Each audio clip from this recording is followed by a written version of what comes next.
In this video, we will discuss the basics of IUPAC nomenclature of alkenes. Now, before we get into this video, I want to make a point to point out that in this class, which is Chem 1124, Elementary Organic, we're only going to do cis-trans nomenclature. We're not going to get into EZ notation. That's something that you'll do in Organic 1 and Organic 2, but we do not do EZ notation in Chem 1124, which is Elementary Organic. And that is the intended audience for this video. So here are the steps. You're going to identify the longest continuous chain. We then number our carbons to give double bond the priority, meaning the double bond has the lowest number possible.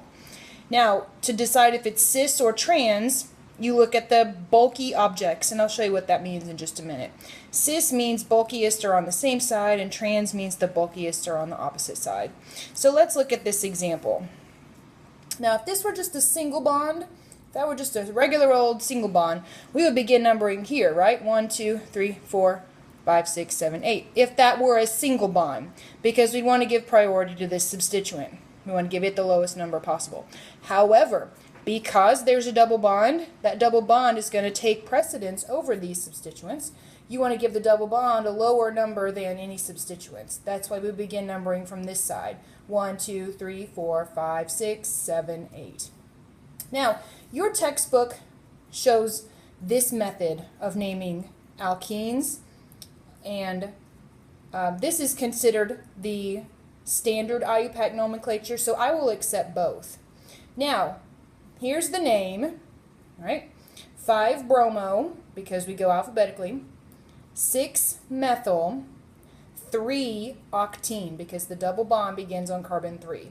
Now that's the method that your textbook uses. More traditional IUPAC nomenclature would be 5-bromo, 6-methyl, oct, and then you put the 3 in the middle. Now the last thing we have to do is decide, is it cis or is it trans? So what we do to decide if it's cis or trans is we look at the double bond itself. We compare. What's bulkier, H or this?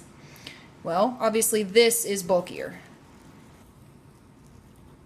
Now we look at this side of the double bond. What's bulkier, this or this? Again, this is much, much, much bulkier.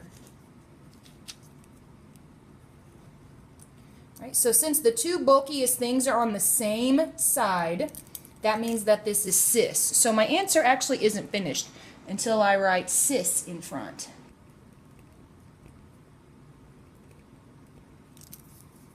So my corrected final answer is cis 5-bromo, 6-methyl, 3-octene. That would be the method your textbook illustrates. But I would also accept this more standard notation, cis 5-bromo, 6-methyl, oct 3-ene. I hope this helps you in your basics of alkene nomenclature.